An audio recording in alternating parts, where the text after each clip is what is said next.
मेरे प्रिय मित्रों, आइए तृतीय दिवस की पाठशाला में प्रवेश करें। आज का जो विषय है जिस पर हम चर्चा करेंगे वो है उत्तराखंड मुक्त विश्वविद्यालय द्वारा जो उनका पाठ्यक्रम है, प्राप्त स्नातक प्रथम वर्ष का जो पाठ्यक्रम है उससे संबंधित हम कुछ चर्चा करेंगे। प्रमुख हम यहाँ पर 3 विषयों पर हम चर्चा करेंगे आगे की बैठकों में, आगे की पाठशालाओं में, ताकि होने वाली चर्चा में डिस्कशन हम यहाँ पर करेंगे। पहला विषय रहेगा ज्योतिष, दूसरा रहेगा संस्कृत, तीसरा विषय जो है वो है मनोविज्ञान। ये प्रमुख 3 विषय हैं उत्तराखंड मुक्त विश्वविद्यालय UOU। पहला विषय जिस पर हम चर्चा करेंगे ज्योतिष, एस्ट्रोलॉजी।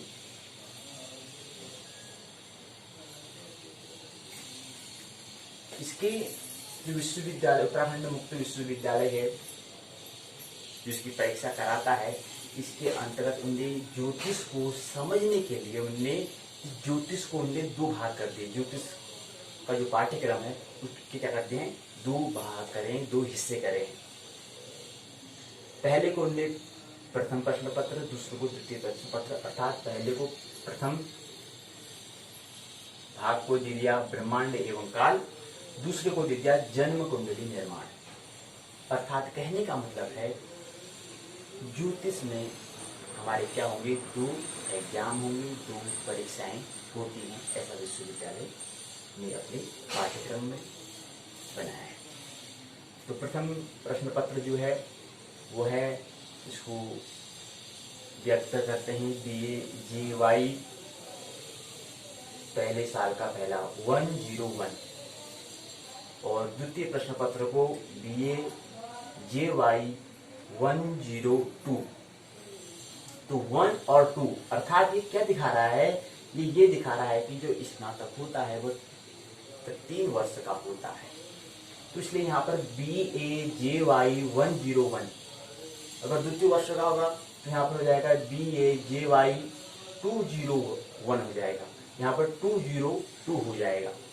ये कोड जो विषय का है उन्होंने कोड बना रखा है। और यहाँ पर क्योंकि हम प्रथम वर्ष की यहाँ पर हम बात करेंगे तो यहाँ पर जो कोड है वह है, प्रश्न पत्र का जो कोड होगा वो होगा BAJY 101 और BAJY 102।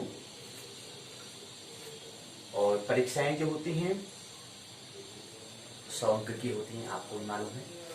तो 100 अंक इसमें होते हैं। परीक्षा का जो कार्यक्रम होता है वो 2 भाग उसके होते हैं। पहला होता है लिखित मौखिक परीक्षा जिसे हम कहते हैं, वह होता है 80 अंक का। पहला भाग जो है लिखित मौखिक परीक्षा, और द्वितीय भाग है वाचिक मौखिक परीक्षा, अर्थात जिसको हम सत्रीय कार्य कहते हैं, जो 20 अंक का होता है, असाइनमेंट जिसको हम कहते हैं, वो हमें खुद करना होता है। और ये विश्वविद्यालय यहाँ पर हमें प्रश्न पत्र देगा, वह जिसे हमें क्या करना पड़ता है, विद्यालय में जाके हमें सभी परीक्षार्थी को वहाँ पर बैठकर कक्षा में बैठकर हमें परीक्षा देना होता है। ये सामूहिक परीक्षा होती है, ये हमारी क्या होती है, व्यक्तिगत अपनी हमें ये करना होता है, सत्र का ही असाइनमेंट हमें तैयार करने होते हैं। तो 20 अंक का ये होता है और 80 अंक का ये होता है। इन दोनों का योग बन जाता है परीक्षा का 100 अंक की हो जाती है, परीक्षा होती है। इसमें समय जो है 2 घंटे का वक्त होता है, पहले 3 घंटे का वक्त था, अभी इसमें 2 घंटे का वक्त कर दिया। कोरोना का जो ये दौर चल रहा है इस वजह से इसमें समय क्या कर दिया है, 2 घंटे का कर दिया है। दूसरा, इसमें प्रश्न कितने होते हैं, पहले से इसमें कुछ परिवर्तन कर दिया है। अब 6 प्रश्न पत्र होंगे, 6 प्रश्न पत्र, सॉरी माफ करना, 6 प्रश्न होंगे।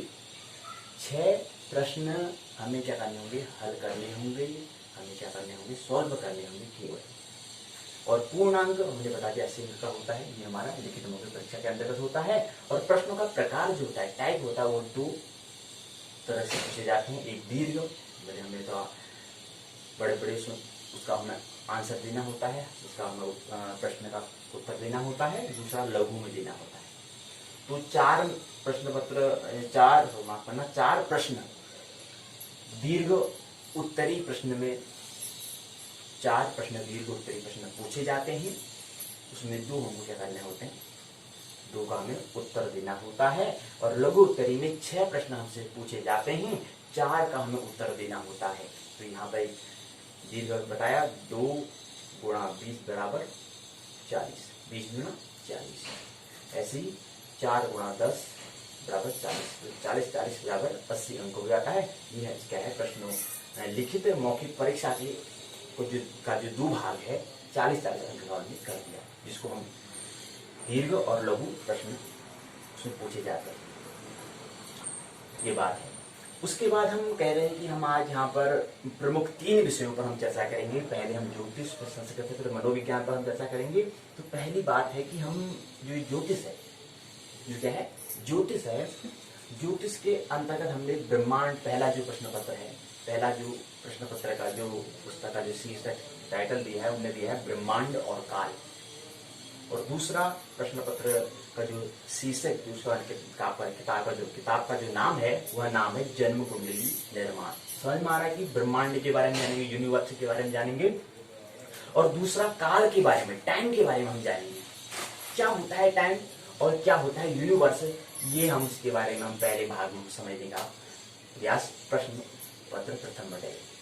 और दूसरा जन्म कुंडली निर्माण, जन्म कुंडली का निर्माण हम कैसे करते हैं, ये इसमें हम सीखेंगे, इसमें हम जानेंगे कैसे जन्म कुंडली का निर्माण किया जाता है। वो इस प्रश्न पत्र के साथ द्वितीय प्रश्न पत्र में हम समझेंगे। तो पहले ब्रह्मांड एवं काल के अंतर्गत क्या है, जो पाठ्यक्रम है, पहले उसको समझ लेते हैं। हमें बहुत कुछ नहीं पढ़ना होता है और बहुत कुछ हमें लिखना भी नहीं होता, क्योंकि यहाँ पर समझ लो हमें केवल 6 प्रश्न के उत्तर हमें देने होते हैं। एक प्रश्न पत्र के अंतर्गत 6 प्रश्न पत्र के हमें क्या देने हैं, आंसर देने हैं, उनके क्या करने हैं, हमें उत्तर देने हैं। बहुत ज्यादा हमें कुछ ज्यादा पढ़ना भी नहीं होता है जीवन में, ये बात समझिए।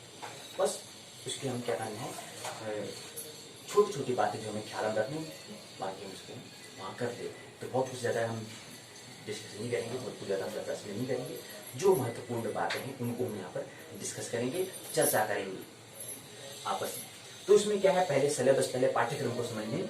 तो ये ब्रह्मांड एवं काल के अंतर्गत प्रथम खंड है, द्वितीय खंड है, तृतीय खंड है, चतुर्थ खंड है। अर्थात विश्वविद्यालय ने क्या कर रखा है, जो प्रश्न पत्र है, पहला प्रश्न पत्र है, उसका जो पाठ्यक्रम है पहले खंडों में विभक्त किया है और खंडों के अंतर्गत फिर क्या है, उसको इकाई में विभक्त किया है, बांटा है। तो प्रथम खंड में जो है, और उस प्रथम खंड का भी एक नाम रखा है, उस खंड का नाम है खगोल, एस्ट्रोनॉमी। और दूसरा खंड का नाम रखा है काल, तृतीय खंड का नाम रखा है पंचांग, चतुर्थ खंड का नाम रखा है सूर्योदय। तो पहला जो खंड है, उस अर्थात जो खगोल, उस खंड का नाम रखा है, उसके अंतर्गत 6 इकाई हम उसमें 6 इकाई इसको रखी है। 6 इकाई में क्या इकाई होंगी, ये हम आने वाले दिनों में हम चर्चा करेंगे। तो 6 इकाई पहले खंड में है, पहले ब्लॉक में। और दूसरा जो ब्लॉक है, दूसरा जो खंड है, वह उसके अंदर जो काल है, उसके अंतर्गत 5 इकाई है। वो क्या इकाई है, ये हम आने वाले दिनों में बताएंगे। 5 कौन कौन सी इकाइयां हैं उसमें डिस्कशन करेंगे। फिर तृतीय खंड है पंचांग, इसके अंतर्गत 5 इकाइयां रखी गई है। वो 5 इकाइयां क्या है, इसकी भी हम बाद में चर्चा करेंगे। चतुर्थ खंड है सूर्योदय, इसके अंतर्गत 6 इकाइयां रखी गई हैं। वो 6 इकाइयां क्या हैं, ये भी हम आने वाले दिनों में हम करने वाले हैं। तो ये पहला ब्रह्मांड एवं काल के अंतर्गत रखा गया है। तो कुल मिलाकर अगर देखें तो ब्रह्मांड एवं काल जो प्रश्न पत्र पहला है, उसके अंतर्गत हमें 4 खंड, उस प्रश्न पत्र को 4 खंडों में बांटा है, विभाजित किया है, और उसके अंतर्गत 22 इकाई रखी गई है।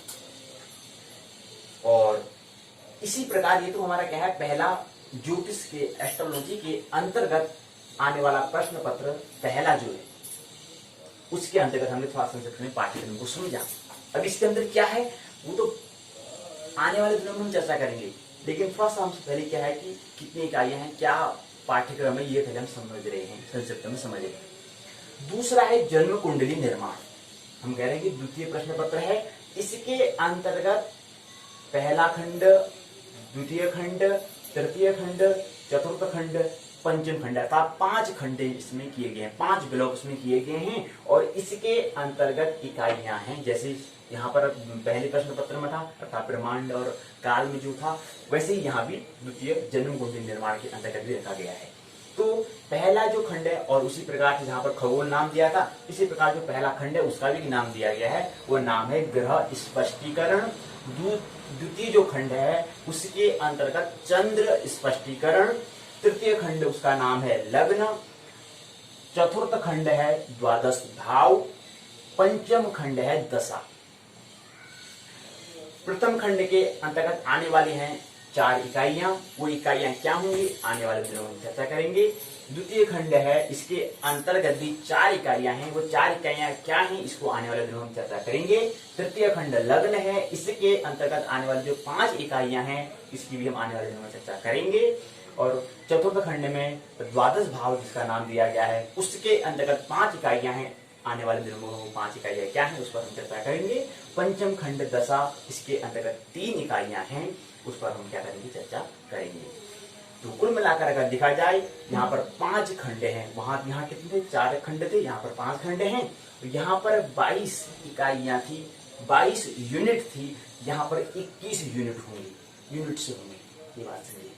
तो ये थोड़ा संक्षिप्त हमने समझा ये पाठ्यक्रम में ज्योतिष के अंतर्गत जो प्रथम वर्ष के अंतर्गत जो 2 प्रश्न पत्र हैं, पहला दूसरा, वो हमने संक्षिप्त में समझा। अब आता है, हमने कहा था कि प्रथम खंड अर्थात प्रथम प्रश्न पत्र के जो है ब्रह्मांड एवं काल, उसके अंतर्गत प्रथम खंड जो है, उस खंड के अंतर्गत हमने कहा, और उस खंड का नाम हमने खगोल दिया है, एस्ट्रोनॉमी दिया है। उसके अंतर्गत 6 इकाइयां हैं। वो 6 इकाइयां कौन कौन सी हैं?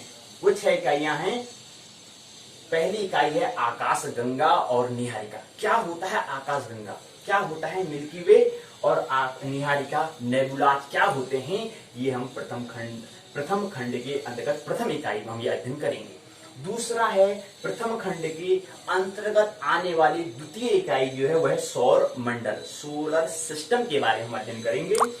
और तृतीय प्रथम खंड के अंतर्गत जो तृतीय इकाई है, यूनिट है, वह है ग्रह और उपग्रह। ये क्या होते हैं इसके बारे में चर्चा करेंगे। और प्रथम खंड जिसका नाम खगोल है, इसके अंतर्गत आने वाली जो चौथी इकाई है वह है तारा और तारापुंज, इसके बारे में अध्ययन करेंगे। उसके बाद आता है पांचवा, प्रथम खंड के अंतर्गत आने वाली जो 5वीं इकाई है, उस इकाई का नाम है क्षुद्र एवं वामन ग्रह के बारे में हम अध्ययन करेंगे। और प्रथम खंड के अंतर्गत आने वाली जो अंतिम इकाई है, जो छठी इकाई है, वह है धूमकेतु और उल्का। ये क्या होती है धूमकेतु, ये क्या उल्का होती है, किसे कहते हैं उल्का, या धूमकेतु क्या है, ये सब अध्ययन हम किसमें करेंगे, इस इकाई में करेंगे। तो आज की जो चर्चा है उसमें केवल एक प्रश्न यहाँ पर रखे जाते हैं कि खगोल क्या है, एस्ट्रोनॉमी क्या है। इस प्रश्न को रख के यहाँ पर हम कल चर्चा करेंगे, लेकिन अभी हम प्रश्न कर दे रहे हैं ताकि तैयारी करें, आप भी सोचें इसके बारे में। खगोल आखिर क्या, हम क्या जैसा अध्ययन करेंगे हम यहाँ पर, तो उसके बारे में आप थोड़ा आप भी सोच के आए, हम भी सोच के आएंगे, तो दोनों के संवाद से एक अच्छा विषय तैयार होगा, अच्छी समझ प्राप्त होगी, ऐसी मैं आशा करता हूँ। तो ये बहुत सारी बातें हैं, हमने बताया कि बाकी बहुत सारी बातें होंगी। तो ये मूल बातें हैं, और हमें क्योंकि पाठ्यक्रम को देखकर हमें क्या करना है, हमें इम्तिहान देना होता है, परीक्षा देना होता है, हमें तैयार होना होता है। इस चीज के लिए पहले हमने बात करी, पहले उसके पाठ्यक्रम को समझा जाए, और उसके बाद फिर हम कैसे हमें पढ़ना है, कि कितनी सारी बहुत ढेर सारा हमें बात बोझ अपने सिर में नहीं रखना है। जो हमें छोटी छोटी जो महत्वपूर्ण बातें हैं उनको हम यहाँ पर स्मरण करेंगे, रखेंगे, ख्याल में रखेंगे। मेरी बातों को इतनी प्रेम पूर्वक शांतिपूर्वक सुना, मानने की कोई आवश्यकता नहीं है। मैं बार बार आपसे विनम्रता करता हूँ। कोई मानने की आवश्यकता नहीं है। अगर आपको लगे, पर आपको विचार करना है, चिंतन करना है, मनन करना है, बस मानने की कोई आवश्यकता नहीं होती है, जिम्मेवारी पूरी हो जाती है। केवल आप चिंतन करें, मनन करें। तो मेरी बातों को इतने प्रेम पूर्वक, शांति पूर्वक सुना, बहुत बहुत अनुग्रहित हूँ। अंत में सबके भीतर मौजूद परमात्मा को प्रणाम करता हूँ। मेरा प्रणाम स्वीकार करें। एक महोत्सवपूर्ण, एक आनंदपूर्वक जीवन जिए, ऐसी मैं आशा करता हूँ। धन्यवाद।